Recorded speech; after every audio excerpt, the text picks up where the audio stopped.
Hey, what's happening, guys? This is Mike Moo back again with another video, this time of a Kickstarter project called the WatchAir. It is basically an HD TV antenna that allows you to go have local live TV streaming and recording. You don't actually need a wire to the TV set if you have a smart device that will play it back. Here I'm demonstrating the best case scenario that I've seen so far and using this on an Apple TV latest generation. As you can see, this is kind of what it looks like when you're switching to live channels. I want to say the broadcast quality looks as good as my tuner from the TV itself. So the tuner is pretty darn good. This is the interface that you get to see. Basically, you can either watch or record. You can schedule recordings only for whatever you see on the day. Right now, there's no TiVo-like season pass, or you can schedule regular recordings.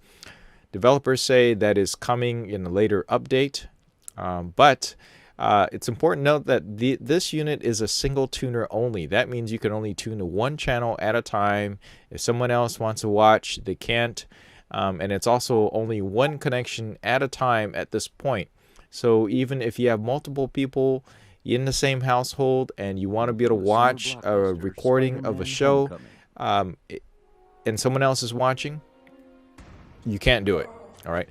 But the same person can also watch a recording of a show and watch it at the same time. What's also interesting is that if you are already recording a show, let's say you want to start a show 15 minutes later because you want to be able to skip all the commercials, you can. So that's pretty cool. So you can just basically have it, let's say, I had it recording, let's see, Stephen Colbert, and I wanted to be able to skip the commercials later. You can just have it scheduled to go ahead and record that, and you can just start watching 15 minutes into it within the same hour, and you can still continue playing back. At some point in time after you skip, you got to go back and exit back to the main menu and play it back. But I found that works, so that's pretty cool. That's something not many people talk about. There are about 3 recording modes. The view that you're seeing right now is actually the best recording mode, and I'm using only the built-in.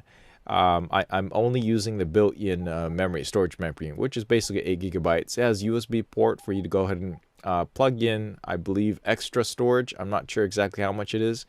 And you can also plug in a micro SD card. Unfortunately, documentation doesn't share much information about it.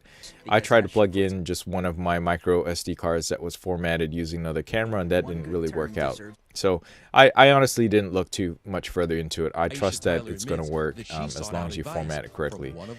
When I went online to try to get support for WatchAir, unfortunately, I couldn't find a website. So I'm not sure if they have a website or if that's pending and that's coming soon, or if they're just working on developing the app. And you can really only get this from certain local retailers and Amazon. They direct you to actually buy it directly from Amazon. Right now, it's going for $250 right now. All right. So in some of these circumstances where you see me jumping back to the main menu, that's because the app actually crashed, the Apple TV app. I want to say I wish that the iOS version was better, but sometimes that crashes too. So you'll probably see a bunch of reviews saying about how it crashes when you're in the app, and that's exactly what happens. The regular guide, it just kind of looks like an old school sort of TV guide, but with images at the top, as you can see. So for instance, you can see Family Ties, you can see Night Court, you can see Superhuman, you can see things that are shown, but it doesn't give you more detail unless you highlight over it to see what kind of information that might be provided by the broadcaster. So that's really not as useful as perhaps I want to compare it to TiVo, because they're actually pretty good about that, or the Plex TV for that matters. So in my use, I really don't think this is worth $250. Unfortunately, I wish that this would be more awesome. I wish it had at least 2 tuners. I wish that you can actually watch this outside of your local network, and you can't. I think it's a feature that they claim will be coming later.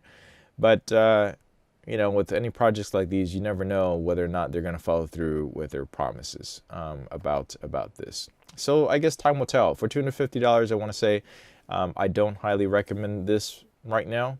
But if you're watching this later, they add a bunch of these other features. Maybe there's a bunch of improvements. It might be worthwhile. Maybe if there's a nice price drop. The lowest price that I've seen for this is $100 and a local advertised ad. And I want to mention also another thing is that in my demo here, I am using the house antenna. So I'm not actually using or making use of the hang it against the wall or window feature to get coverage. All right, because I just simply get better antenna coverage off the roof of the house. All right, I hope this was useful to you in some way. If so, please like and subscribe. Thanks for watching. I'll catch you in the next video.